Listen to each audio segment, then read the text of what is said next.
Hello, welcome to Amazing Grace Prayer Every Day. This is a channel that helps people to give hope and motivation wherever you are and whatever situation you are in. Kung ikaw man ay pagod, stress, may pinagdadaanan, nag-aalala sa trabaho o naghahanap ng lakas para harapin ang panibagong araw, nandito ka sa tamang lugar. Sama-sama tayong lumapit sa Diyos sa umagang ito.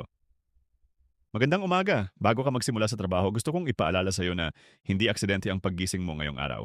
May purpose ang buhay mo. May dahilan kung bakit binigyan ka pa ng Diyos ng panibagong pagkakataon. Maaring pagod ka na. Maaring may bills kang iniisip. Maaring may pressure sa trabaho, toxic na environment, o mabigat na responsibilidad sa pamilya. Pero tandaan mo ito, hindi ka pinapabayaan ng Diyos. Kahit tahimik ang mga sagot niya minsan, kumikilos siya sa buhay mo. Habang nagtatrabaho ka, habang lumalaban ka araw-araw, nakikita ng Diyos ang bawat sakripisyo mo. Kung pakiramdam mo mabagal ang progress mo, huwag mawalan ng pag-asa. Ang bawat maliit na hakbang ay mahalaga. Ang bawat pagod mo ay may bunga, at ang bawat luha mo ay nakikita ng Panginoon. Ngayong araw, huminga ka ng malalim at sabihin mo sa sarili mo, hindi ako mag-iisa, kasama ko ang Diyos. Colossians 3:23. Whatever you do, work at it with all your heart, as working for the Lord, not for human masters. Ano man ang trabaho mo, office man, construction, healthcare, hospitality, pagiging OFW, driver, estudyante o business owner, mahalaga ang ginagawa mo sa mata ng Diyos. Philippians 4:13, I can do all things through Christ who strengthens me. Kahit gaano kahirap ang araw mo, bibigyan ka ng Diyos ng lakas.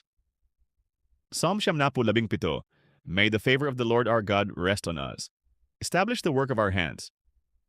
Ipanalangin natin na pagpalain ng Diyos ang ating trabaho, ang ating effort, at ating kinabukasan. Ama naming Diyos, maraming salamat po sa panibagong umaga. Salamat sa buhay, sa hininga, at sa pagkakataong makabangon muli ngayong araw. Panginoon, bago po ako magsimula sa aking trabaho, lumalapit ako sa inyo ng may mapagpakumbabang puso. Kayo po ang aking lakas, pag-asa, at gabay. Lord, alam ninyo ang lahat ng aking iniisip at dinadala. Alam ninyo ang aking pagod, stress, takot, at mga pangarap. Ngayong araw, hinihiling ko po ang inyong gabay sa bawat gagawin ko. Bigyan ninyo ako ng wisdom sa bawat desisyon. Bigyan ninyo ako ng patience sa bawat taong makakasalamuha ko.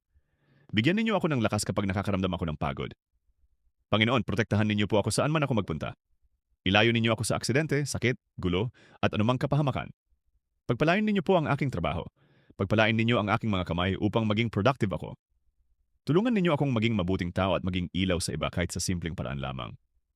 Lord, kapag dumating ang stress at pressure, ipaalala ninyo sa akin na hindi ko kailangang dalhin mag-isa ang lahat. Kayo po ang aking pahinga. Kapag may taong nananakit ng damdamin ko, turuan ninyo akong maging kalmado at mapagpatawad. Kapag gusto ko nang sumuko, yakapin ninyo ako ng inyong presensya. Panginoon, pinagdarasal ko rin ang lahat ng nanonood ngayon. Pagpalain ninyo ang kanilang trabaho, negosyo, pamilya at kalusugan. Bigyan ninyo sila ng open doors, financial breakthrough, peace of mind, at magandang opportunities. Sa mga naghahanap ng trabaho, Panginoon, buksan ninyo ang tamang pinto para sa kanila. Sa mga pagod na OFW, bigyan ninyo sila ng lakas at proteksyon araw-araw. Sa mga may sakit at mabigat na pinagdadaanan, ipadama ninyo ang inyong comfort at pagmamahal. Lord, tinataas ko rin ang aking pamilya. Bantayan ninyo sila habang kami ay nagtatrabaho at abala sa aming mga responsibilidad. Tulungan ninyo akong maging grateful sa maliliit na biyaya araw-araw. Turuan ninyo akong magtiwala sa timing ninyo kahit hindi ko pa nakikita ang sagot sa aking mga panalangin. Ama, ipinagkakatiwala ko sa inyo ang buong araw na ito. Kayo na po ang manguna sa aking buhay. Kayo na po ang bahala sa lahat. Sa pangalan ni Jesus. Amen. Kung ang panalangin ito ay nakatulong sa iyo, gawin mong parte ng umaga mo ang pakikinig nito araw-araw para magsimula ang iyong araw na may lakas, pag-asa, at pananampalataya. At kung mayroon kang prayer request, mag-comment ka lang sa baba.